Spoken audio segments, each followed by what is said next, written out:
በስመ አብ ወወልድ ወመንፈስ ቅዱስ አሃዱ አምላክ። ክብርና ምስጋና ለአብ ለወልድ ለመንፈስ ቅዱስ ይሁን። ክቡራን የወንጌል ሚዲያ አድማጮችና ተመልካቾች ሁላችሁም አንድ አምላክ በሚሆን በአብ በወልድ በመንፈስ ቅዱስ ስም እንደምንሰነበታችሁ የእግዚአብሔር ሰላም ለሁላችሁ በያላችሁበት ይድረሳችሁ። ዛሬ ይዤላችሁ የምቀርበው አንዲት ለእናቷ በሚል ርዕስ ስለ እመቤታችን ስለ ቅድስት ድንግል ማርያም ግንቦት አንድ ቀን ስለሚከበረው ስለ ቅድስት ድንግል ማርያም ልደት ይሆናል ማለት ነው። እንደሚታወቀው ግንቦት አንድ ቀን የቅድስት ድንግል ማርያም ልደቷ በኦርቶዶክሳዊት ተዋሕዶ ቤተክርስቲያን ከጫፍ እስከ ጫፍ ከጽንፍ እስከ ጽንፍ በሁሉም አድባራት ይከበራል ማለት ነው። ስለዚህ ለምንድን ነው ግንቦት አንድ ቀን የሚከበረው ሚለውን በዚህ አንዲት ለእናቷ በሚል ርዕስ የመጽሐፍ ቅዱስ ክፍላችን መዘን እንማማራለን። እግዚአብሔር ከሁላችን ጋር ይሁን።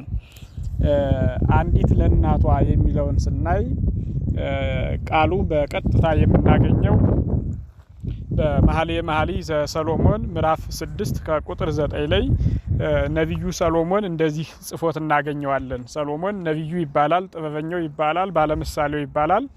የዳዊት ልጅ ሰሎሞን በሰፊው ጽፎታል ማለት ነው እና ርእያሃ አዋልድ ወአስተብጽሐ ይላል። አዋልድ አይተው አሞገሷት፣ አመሰገኗት። ንግስታት ወዕቁባት ወደሰሃ፣ ንግስታትና ዕቁባት አመሰገኗት። አሐቲ ይእቲ ለእማ፣ ለእናቷ አንዲት ናት።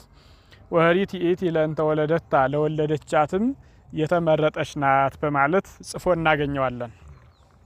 የእመቤታችን የቅድስት ድንግል ማርያም የልደቷን ምስጢር ስናየው በመጽሐፍ ቅዱስ ክፍል በብዙ ቦታ ላይ በምሳሌ በብዙ ህብረ ምሳሌና በብዙ ህብረ ትንቢት ተጽፎ በምሳሌነት የምናገኘው መሆኑ የሚታወቅ ነው። ሰሎሞን ለእናቷ አንዲት ናት ብሎ የተናገረበትን ስናይ፣ የተመረጠች መሆኗንም ያነጻጸረበትን ስናይ፣ እንዲሁ ደግሞ ነቢዩ ዳዊት በመዝሙር 86 ከቁጥር 1 ጀምሮ መሰረታቲሃ ውስተ አድባር ቅዱሳን፣ መሰረቶቿ በተቀደሱ ተራራዎች መሆኑን ያነሳል ማለት ነው። አድባር ቅዱሳን የሚላቸው አባቶቻችን እነ አብርሃምን እነ ይስሐቅን ሐናንና ኢያቄምን ጨምሮ በምሳሌ ያስረዳበት ነው። ይሄ መጽሐፍ ቅዱስ አገላለጽ ነው። ነቢዩ ኢሳይያስም በትንቢት መጽሐፉ ላይ ምዕራፍ 11 ላይ ትወጽእ በትር እምስሮ እሴይ፣ ከእሴይ ስር በትር ትወጣለች፣ ከዚያችም ከስሯ ከበትሯ ደግሞ ከጫፏ ላይ ቅጠል ወይም ደግሞ ጽጌ አበባ ይወጣል። ወይ አድርግ ጽጌም ጉንዱ፣ ከግንድነቱ አበባ ይገኛል በማለት እመቤታችን በበትር ሲመስል ደግሞ ክርስቶስን በአበባ ምሳሌነት ተቀምጦ እናገኘዋለን ማለት ነው። እንግዲህ በዚሁ በኢሳይያስ ትንቢት ላይ ምዕራፍ 7 ከቁጥር 14 ላይ ድንግል በድንግልና ጸንሳ በድንግልና ተወልዳለች በማለት ይነገራል።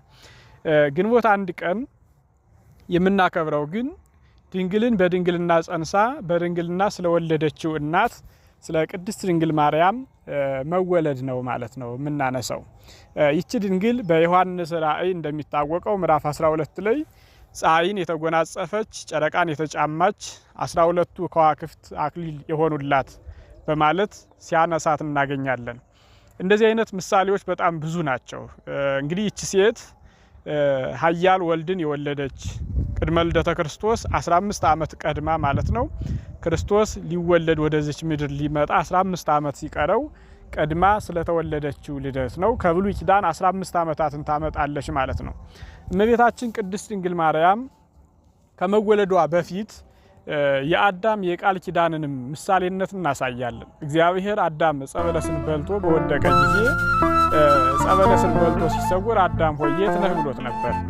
ከዚያ በኋላ ከልጅ ልጅህ ተወልጄ 5 ቀን ተኩል 5500 ዘመን ሲፈጸም ተወልጄ አድንሃለሁ ብሎ ነበር። ቅዱስ ጳውሎስ ለገላትያ ምእመናን በጻፈው ላይ ምዕራፍ 4 ከቁጥር 4 ላይ ጽፎት እናገኘዋለን። ዘመኑ በደረሰ ጊዜ የዘመኑ ፍጻሜ በሆነ ጊዜ ልጁን ላከ ከሴትም ተወለደ በማለት ጠቅሶት እናገኘዋለን። ቅድስት ድንግል ማርያም የተወለደችበትን ልደት ማክበራችን የመጽሐፍ ቅዱስ እውነታዎችን ለመግለጥ በጣም የሚመችና ለማስተማርም የሚረዳ ትክክለኛ የሆነ አግባብ ነው። እመቤታችን ቅድስት ድንግል ማርያም ከመወለዷ አስቀድሞ ክርስቶስ ከእርሷ ከመወለዱ አስቀድሞ እርሷ የተወለደችበት ዕለት በቤተ ክርስቲያን ይከበራል። በቤተ ክርስቲያን የቅዱሳንን በዓላት ማክበር ደግሞ ወብዙሃን ይትፌስሑ በልደቱ በመወለዱ ብዙዎች ደስ ይላቸዋል በማለት በሉቃስ ወንጌል ምዕራፍ 1 ላይ የዮሐንስን ልደት የምናነሳበት ነው። የክርስቶስን ልደት እናከብራለን። አስቀድሞ የነ ይስሐቅ ልደት እንዲሁ በእነ አብርሃም እግዚአብሔርን በማመስገን እንዳከበሩም ተጽፎ እናገኛለን። የቅድስት ድንግል ማርያም ልደት ግንቦት 1 ቀን መከበሩን ስናይ እግዚአብሔር ዋና ምስጢሩን ሊገልጥባት የወደደ አስቀድሞ የመረጣት በትንቢት ሲነገርላት በምሳሌ ሲመሰልላት የኖረች አንዲት እናት ናት። ስለዚህ ሰሎሞን አንዲት ለእናቷ አንዲት ናት የሚለውን ስናይ በሊቃውንተ ቤተክርስቲያን አተረጓጎም እጅግ ሰፋ ያሉ ትርጓሜዎች ነው የሚገኙበት። ለእናቷ አንዲት ናት የሚለውን ስናይ እናቷ ብሎ የሚያስረዳት ሐናን ብቻ አይደለም ሔዋንን ጭምር ነው። እመቤታችን በምድር ላይ ያለች ብቸኛ አንዲት እናት ናት። ይህ ማለት እርሷን የሚመስል ከእርሷ ጋር ተነጻጻሪ የሆነ አንድ ሌላ እናት የለችም ማለት ነው። ምክንያቱም ለእናቷ አንዲት ናት የሚለውን ስናይ ሔዋን ብዙ ሴቶች ልጆችን ወልዳለች። አዳም ብዙ ወንዶችን ብዙ ሴቶች ልጆችን ወልዷል። ነገር ግን እንደ ቅድስተ ቅዱሳን እንደ ድንግል ማርያም ያለች ልጅ ማግኘት አልቻለም ማለት ነው። ይህም ለ5500 ዘመናት በሙሉ ሲፈለግ ተኑሮ ነበር፣ ግን አልተቻለም ማለት ነው። ለእናቷ አንዲት ናት። እንዲያውም ባለቅኔው ወሊዳ አሃደ ወተወሊዳ አሃተ መላት ምድረ ወሰማያተ አንድን ወልዳ እርሷም አንዲት ሆና ተወልዳ ሰማይና ምድርን ሞላች ይላል። በመጽሐፈ ትርጓሜ ላይ እንደምናገኘው አዳምና ሔዋን በአንድ ሩካቤ ሁለት ልጅ ይወልዱ ነበር። መንታ ነበር ይወልዱ የነበረው። በኦሪት ዘፍጥረት ምዕራፍ 4 ላይ እናገኘዋለን። በአንድ ሩካቤ ሁለት ወለዱ ማለት በ30 ሩካቤ 60 ልጆችን በ60 120 ልጆችን ማግኘት ችለዋል። እነዚያ ልጆች ሁሉ ግን ክርስቶስን ሊያስገኝ የቻለ በንጽህና በቅድስና ምሳሌ መሆን የቻለ በእግዚአብሔር ዘንድ የተመረጠች እንደ ቅድስት ድንግል ማርያም ያለ አንዲት አልተገኘች እና አንዲት የሚላት ቁጥርነቷን አንድ ብቻ መሆኗን ሳይሆን የሚያሳየው ንጽሕት ምሳሌ የሌላት ብቸኛ በዓለም እንደርሷ ያለ ሌላ ንጹሕ ቅዱስ ከእግዚአብሔር ውጭ የሌለ መሆኑን ያስረዳበት አገላለጽ ነው ማለት ነው። በዚህ መሰረት እመቤታችን ቅድስት ድንግል ማርያም በኦርቶዶክስ ተዋሕዶ ቤተክርስቲያን በኢትዮጵያ ቤተክርስቲያን አስተምሮ መሰረት የተወለደችው በሊባኖስ ተራራ ላይ መሆኗን በመጽሐፈ መኃልየ መኃልይ ዘሰሎሞን ላይ ንኢም ሊባኖስ እህቴ ሙሽራዬ ሆይ ነይ ከሊባኖስ ነይ የሚለውን መዝሙር በመጥቀስ የቤተክርስቲያናችን አስተምሮ ያስረዳል። እውነት ነው። በሌሎች አብያተ ክርስቲያናት በኦርቶዶክሳውያን ሳይቀር የተወለደችበት ቦታ ተመሳሳይ ነው ተብሎ አይታመንም። በእኛ ቤተክርስቲያን ግን በሊባኖስ መሆኗን እናምናለን ማለት ነው። የዚህ ምክንያቱ ደግሞ እመቤታችን ቅድስት ድንግል ማርያም በእናቷ በሐና ማኅፀን ውስጥ እንዳለች እግዚአብሔር በዚች ሕፃን ላይ አድሮ ተአምራትን ይሰራ ነበር። አስደናቂ ነገሮችን ያደርግ እንደነበር በነገረ ማርያምና ስለ እመቤታችን በሚናገሩ መጻሕፍት በሰፊው እናገኛለን። ይሄ መነሻው ምንድነው ሲባል ሐና መውለድ በሚገባት በወጣትነት ጊዜዋ አይደለም የወለደችው። ይሄ ደግሞ በመጽሐፍ ቅዱስ የተለመደ ነው። ለምሳሌ ሳራ ይስሐቅን የወለደችው ካረጀች በኋላ የመውለድ ጊዜዋ ካለፈባት ተስፋ ከቆረጠች በኋላ ይስሐቅን መውለድ ችላለች። እንደዚሁ ቅድስት ኤልሳቤጥም ደግሞ ካረጀች በኋላ መጥምቀ መለኮት ቅዱስ ዮሐንስን ወልዳለች። የዚሁ ምሳሌ የሆነችው ሐና በወጣትነት ጊዜዋ መውለድ ፈልጋ ነበር። ብዙ ጊዜ ጸሎት አድርገዋል፣ መስዋዕት አቅርበዋል፣ ስለት ተስለዋል። ነገር ግን መውለድ የቻሉት ግን በጣም ረጅም ጊዜ ከኖሩ በኋላ ነው። ከዚህ በኋላ ትቷቸዋል ከተባሉ በኋላ። ይሄ እኛ ተስፋ ብንቆርጥም እግዚአብሔር በእኛ በፍጥረታቱ ላይ ተስፋ እንደማይቆርጥ ማስተማሪያ ነው ክርስቲያኖች። ስለዚህ ሰዎች እንዲያውም ሐናና ኢያቄም ልጅ የማይወልዱ በኃጢአታቸው ምክንያት ነው ብለው ያስቡ ስለነበር መስዋዕታቸውን፣ መባቸውን፣ ስለታቸውን አንቀበልም፣ ልጅ ያልሰጣችሁ በኃጢአታችሁ ምክንያት ነው እያሉ ይመልሱባቸው ነበር። እግዚአብሔር ግን ጊዜው ሲደርስ በጊዜው ቅድስተ ቅዱሳን ድንግል ማርያምን ሰጣቸው ማለት ነው። ስለዚህ የቅድስት ድንግል ማርያም ልደቷን ስናስብ ተስፋ የቆረጡ ሰዎች እግዚአብሔር በጊዜው እንደሚፈርድላቸው፣ እግዚአብሔር በጊዜው ማድረግ የሚገባውን እንደሚያደርግ ማስተማሪያ ነው። ስለዚህ ቅድስት ድንግል ማርያም ግንቦት 1 ቀን ስናከብር በእናቷ ማይፀን እያለች ሰዎች የሐናን ማይፀን ይዳስሱ በነበረበት ሰዓት እውራን አይናቸው ብርሃንን ያገኝ ስለነበር የሞተ ሰውም እንዲሁ ደግሞ ጥለዋ ሲያርፍበት ተነስቶ ስለነበር ይህን ተአምራት ያዩ አይሁድ እንደዚህ ያለ ነገር አስቀድሞ እንደ ዳዊት እንደ ሰሎሞን ያሉ ነገስታት ከነገደ ይሁዳ ተወልደው አገራችን ገዝተዋል፣ ቀጥቅጠውናል።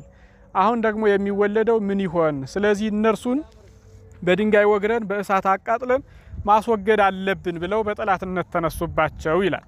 በጠላትነት ሲነሱባቸው መልአኩ ቅዱስ ገብርኤል መጥቶ ኢያቄምን ወደ ሊባኖስ ይዛሃት ሂድ ብሎ ስለመከረው በሊባኖስ ቦታ ላይ ሆነው ቅድስት ድንግል ማርያምን ወልደዋታል ማለት ነው። በአፈ ታሪክም ሲነገር እንደምንሰማው እናቶች በዚያ ቦታ መወለዷን አይተው ንፍሮ ይዘው ስለጠየቋት አሁንም ቢሆን ሰዎች ተሰብስበው በስሟ ንፍሮ ቀቅለው የተገኘውን ቤት ያፈራውን አብረው በውጭ ይበላሉ ማለት ነው። ስለዚህ በውጭ መበላቱ የግንቦት ልደታ ንፍሮም ሆነ ሌላም የተገኘው ነገር መበላቱ የሚያስተምረው እመቤታችን ቅድስት ድንግል ማርያም በሀገሯ በናዝሬት በኢየሩሳሌም ሳይሆን ከሀገሯ ውጭ በሆነው በሊባኖስ መወለዷን የምንማርበትና የሚያሳይ መሆኑን ነው ማለት ነው።